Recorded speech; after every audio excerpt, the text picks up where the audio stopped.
Hello everyone. Hope आपकी जो JEE की जर्नी है वो बहुत बढ़िया चल रही होगी और आपका अभी जो ट्वेल्थ क्लास में आप एंटर करने वाले हो। और जेई के टाइम पे मैक्सिमम बच्चों के साथ ये क्राइसिस रहता ही है क्योंकि वो फर्स्ट टाइम जब जेई की दुनिया में एंटर करते जेई का सिलेबस इतना वास्ट होता है कि हम थोड़ा ड्विंडल कर जाते हो। और इस टाइम तो चलो ऑनलाइन कोर्स है, पर जो भी बच्चे बाहर पढ़ने जाते हैं उनके साथ थोड़ा सेटलमेंट का इशू रहता है कि हम सेट नहीं हो पाए, वो सब होता है। उनके कारण उनकी 11th क्लास होती है थोड़ी बहुत रूड हो जाती है। और इसमें 11th की वैरायटी ऑफ बच्चे मिलते हैं। और ऐसा ये नहीं, आप ये ना सोचें कि हमारी 11th क्लास बर्बाद हुई है। बहुत कम बच्चे ऐसे होते हैं जिनकी 11th क्लास अच्छी रहती है, बहुत अच्छे से चली जाती है। बहुत अच्छे मतलब बहुत कम होते हैं, ठीक ठाक वाले कुछ परसेंटेज बच्चे। और कुछ बच्चे ऐसे होते हैं जिनकी अच्छी नहीं होती है। तो बिल्कुल डरने की जरूरत नहीं है।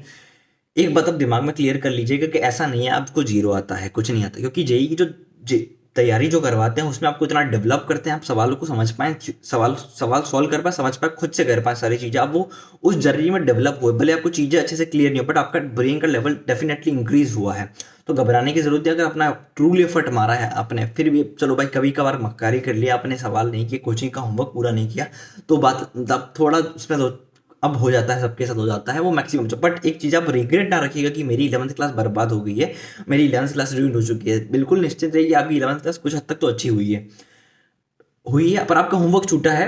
इसके कारण आपको लग रहा है, ऐसा फील आ रहा है कि हमारा 11th अच्छा नहीं होगा, टेस्ट में परफॉर्मेंस अच्छी नहीं आ रही। बिल्कुल आपकी परफॉर्मेंस अच्छी नहीं आ रही होगी, तो आप धीरे धीरे उस चीज़ों को इंप्रूव करें। क्योंकि जो 12th क्लास में होता है बच्चे के पास मैक्सिमम टाइम होता है, क्योंकि वहाँ पे बहुत सारे इसलिए एक्स्ट्रा टेस्ट भी करवाती है कोचिंग। अगर आप पीछे कोचिंग में एनरोल्ड हो और आपको लास्ट तक नर्चर होना है, आपका ये टारगेट नहीं होना चाहिए कि हम डे 1 से ही अच्छी रैंक लाएं।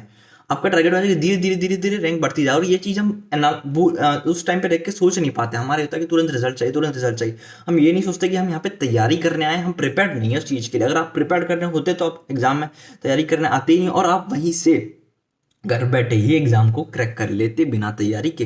तो ये में रख लीजिए कि आप यहाँ पे तैयारी करने आए इस एग्जाम की। तो मैं मोटे तौर पे जेई के जो बच्चे हैं उनको 3 कैटेगरी में डिवाइड करता हूँ। पहली कैटेगरी, एक कैटेगरी जिनकी तैयारी मतलब ऐसा है कि बिल्कुल मतलब ऐसा है कि 80 to 70% तैयारी हो चुकी है, बट 80 to 70% की टॉपिक्स कवर कर ली हमने, थ्योरी सारी कर रही है, मतलब अच्छे से थ्योरी हमें आती भी है। बट हमने जो डीपीपी होमवर्क जो हमें रेसेस जो दी थी, हमने उनको किया नहीं है। हमें उन्हें हमने उनको कंप्लीटली किया नहीं है, डिस्कशन पूरा नहीं, हमारे पास सॉल्यूशन अवेलेबल नहीं है उन सब चीज़ों के। और हमारे पास सॉल्यूशन अवेलेबल नहीं है उन चीज़ों के, हमारे पास चीज़ों के सॉल्यूशन अवेलेबल नहीं है। बट हमने थोड़ी अच्छे से कंप्लीट किया। दूसरे सेक्शन ऑफ सोसाइटी, मतलब दूसरे सेक्शन ऑफ सोसाइटी नहीं, मतलब 11th क्लास की सोसाइटी में लोग आने वाले जिनका 11th क्लास का ऐसा चला है कि भाई 50 to 60% हमने किया है, थ्योरी वोरी भी की, कुछ 50 to 60% काम भी कर लिया है, थोड़ा बहुत चलने दिया है हमने। और तीसरी कैटेगरी जो सबसे घातक कैटेगरी होती है, और उसमें मैक्सिमम जंक ऑफ बच्चे रहते हैं, मैक्सिमम जंक ऑफ बच्चे। पहली कैटेगरी में आप बोल लीजिए कि एक आध परसेंट रहते हो, फिर 3-4% उस कैटेगरी में, और मैक्सिमम जंक ऑफ बच्चे इसमें रहते हैं। आपको बिलीव नहीं होगा, कोई एक्सेप्ट नहीं करेगा कि उसका बर्बाद हो चुका, बट ट्रूथ यही है, मैक्सिमम जंक ऑफ बच्चे इसी में रहते हैं कि उनकी प्रिपरेशन मतलब पता ही नहीं चला कि कैसे निकल गई 11th। कोशिश किए, नहीं हुआ, पता नहीं चला क्या होता। वो मैक्सिमम बच्चों के साथ होता है, टेस्ट में परफॉर्मेंस नहीं आ रहा कभी कभार, अब किया ही नहीं एफर्ट, तो अलग बात है। वो अलग कैटेगरी है कि चौथी कैटेगरी बिल्कुल एफर्ट नहीं मारा, एकदम बिंदास वाली जिंदगी। तीसरी कैटेगरी की कोशिश बहुत की बट रिजल्ट नहीं आया, तो आपको मिल जाएंगे ये लूप वाले बच्चे बहुत ज़्यादा। और चौथी कैटेगरी वो, सॉरी मतलब तीसरी कैटेगरी में मैं कहूँगा 10% होंगे, पर चौथी कैटेगरी वो जिन्होंने तैयारी नहीं की है, तो उनका तो अब यही है कि आप तो एफर्ट मारिए, अपनी कोशिश पूरी करिए, आप जहाँ से जो कर सकते हैं। क्योंकि ऐसा थोड़ा मुश्किल हो जाता है कि आप बिल्कुल ही नहीं पढ़े और फिर करना, वैसे कर सकते हैं लोग, nothing is impossible in this world ना। तो अब उनकी कैटेगरी बात नहीं करेंगे, तो वन बाय वन एक कैटेगरी की बात करेंगे। पहले मैं फर्स्ट कैटेगरी की बात करूंगा, फिर आगे चल के दूसरे आगे वाली कैटेगरी को पकड़ेंगे। पहली कैटेगरी में जिनकी 70 to 80% सिलेबस हो चुका है, थ्योरी कंप्लीट हुई, मतलब दो दो तीन तीन चैप्टर ऐसे हैं फिजिक्स केमिस्ट्री मैथ्स में जो हुए नहीं है कंप्लीटली, हमें समझ में नहीं आए। बाकी चैप्टर हमने समझ लिए, बट एक्सरसाइज हमने पूरी नहीं की है। आप ये करिए, आप ये सोचिए, ये मत करिएगा कि 12th क्लास, पहली चीज तो आप ये मत करिएगा, वो बता देता हूँ। आप 12th क्लास में ये मत करिएगा कि आप 11th क्लास के वर्क को प्रायोरिटाइज करें, नहीं। 12th क्लास में आपको 11th क्लास की जो पुरानी जो मटेरियल उसको छूना नहीं है। मतलब छूना नहीं इन द सेंस, आपको जाके वो नहीं कि वापस मैं तो वो रिस्क लगा दूंगा। होता क्या कि 12th क्लास में आने वाले बच्चों को जो कोचिंग इंस्टीट्यूट्स होती हैं वो 11th क्लास का मटेरियल प्रोवाइड करती हैं, और जो आपको पहले मटेरियल प्रोवाइड किया गया था, मैं आपको एक इंसाइट दे दूं, क्योंकि आपकी जो छुट्टियां होंगी, जो छुट्टियां मिलती है कुछ टाइम के लिए आपको बीच में, तो उसमें आप उसको वेस्ट ना कर दें कि हम ये वो कर देंगे, हम ये वो क्या वो कर, अच्छे से सोच सके, अच्छे से प्लान कर सके क्या करना है।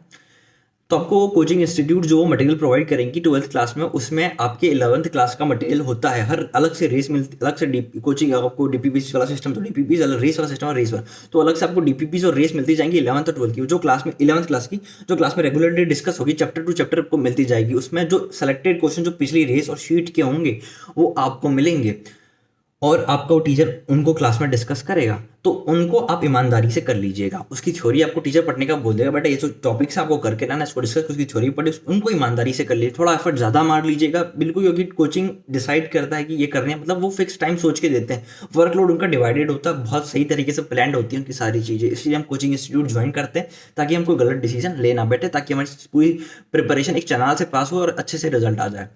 तो आप ये मत करना कि जो मैक्सिमम, मेरे भी अपने 12th में था और मैंने ये चीज़ अपने लीडर में नहीं की थी कि भाई जो बैकलॉग है उसको थोड़ा भी साइड में रख दो, ठीक है, जो छूट गया छूट गया, एक टाइम आएगा आपको बैकलॉग कवर करने का।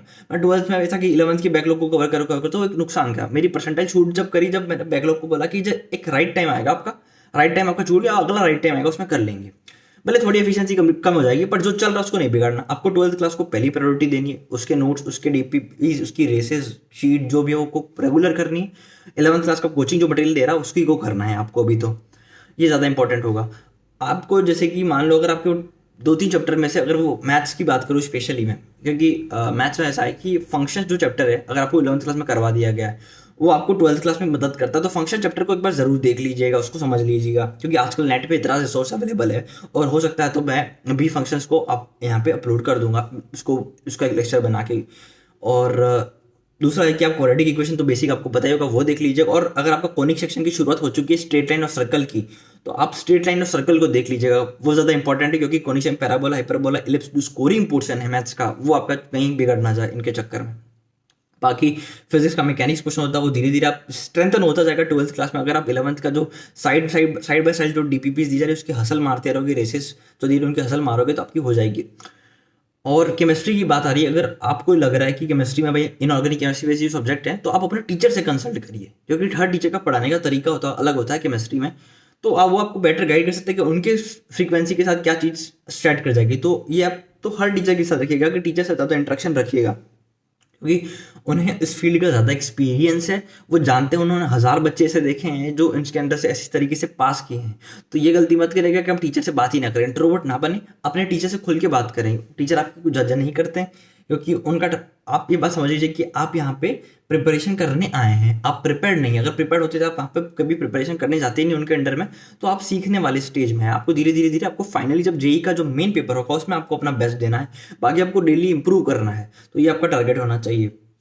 और बाकी जो कैटेगरी वाले बच्चे हैं, मतलब इसको मैं एक बार समराइज कर दूं कि आपको सबसे ज़्यादा इंपॉर्टेंट ये है कि 12th को प्रायोरिटाइज करना है। जो छुट्टियां हो रही है उसमें आप जो टॉपिक्स जो काम आते हैं 12th क्लास में, जैसे मैथ्स में फंक्शन हो गया आपका, अगर स्ट्रेट लाइन सर्किल आपको पहले पढ़ाते तो वो वाले चैप्टर आपने देख लिया, क्वाड्रेटिक का हल्का बहुत देख लीजिएगा। और बाकी ऐसे कुछ चैप्टर जो है नहीं जो इंटरलिंक्ड होते हैं। फिजिक्स में हम बात करें तो फिजिक्स में पीछे का कोई चैप्टर ऐसा इंटरलिंक्ड नहीं है, बट मैकेनिक्स से थोड़े बहुत यूजेस आते हैं, पर मेरा मानना है वो आगे जाके आपके स्ट्रॉन्ग हो ही जाएंगे, क्योंकि इलेक्ट्रोडायनामिक मैग्नेटिज्म हल्की बहुत मैकेनिक्स आती है, वो आपकी क्लियर हो जाएगी उधर से ही। और केमिस्ट्री का अपना अलग ही फंडा चलता है, उसमें कोई दिक्कत ही नहीं है, उसका सब इंडिपेंडेंट चलता है। अगर कहीं आती है इंटरलिंक, तो फिजिकल केमिस्ट्री में हो सकता है कि आपका मोल कॉन्सेप्ट वाला जो चैप्टर, जो बेसिक चैप्टर जिसको हम इग्नोर करते हैं, वहाँ पे थोड़ा पढ़ सकता है। और बिल्कुल आप कॉन्फिडेंट रहिए, अपने बिलीव करिए, कि रिग्रेट मत रखिएगा कि 11th क्लास बर्बाद हुई। फुल न्यू एनर्जी के साथ, फुल न्यू एंथुजियाज्म एक प्रण ले लीजिएगा कि काम नहीं छूटेगा, रोज का रोज काम रोज करेंगे, वरना क्या होता है, काम अगर छूटता जाता तो वो डिले हो जाएगा आपका, और पाइलअप होते जाएंगे, और आपकी आदत हैबिट बन जाएगी। पाइलअप तो ठीक है, फिर आपकी हैबिट बन जाएगी। और बिल्कुल निश्चिंत रहेगा, क्योंकि जब जैसे क्लास 12th का सिलेबस कंप्लीट होगा, आपके पास रेगुलर पेपर होंगे, पार्ट टेस्ट होते हैं, हर कोचिंग पार्ट टेस्ट करवाता है। पार्ट टेस्ट में बोलते हैं कि ये सिलेबस आपका आएगा, तब जाके आपके पास समय मिलेगा, और आप सब पाएंगे कि भाई ज़रूरत भी नहीं है इतने को, मतलब कि जो छूट गया जो ठीक है, कोई दिक्कत नहीं। आपका मेंटल लेवल बढ़ाई होगा 11th क्लास में रोज क्लास जाकर, तो आप जो आखिर के समय में आपको इतना टाइम लगेगा, आप प्रीवियस ईयर क्वेश्चन भी कर लेंगे। जो जेई के 40 ईयर्स होंगे, वो जेई एडवांस में 40 ईयर्स की बात कर रहे हैं वो कर लेंगे। जेई मेंस के 10-15 साल के प्रीवियस ईयर कर लेंगे। अब तो पेपर भी बहुत आने लग गए, और कोचिंग वाले पेपर जो करवाएंगे वो कर लेंगे, उनको डिस्कस करेंगे आप। हो सकता है कोचिंग आपको एक्स्ट्रा मटेरियल प्रोवाइड कर रहा होगी, कुछ स्पेशलिस्ट में एक्स्ट्रा मटेरियल प्रोवाइड करता है, आप उस कैटेगरी में लाइक कर रहे हो तो आपको मिल जाए।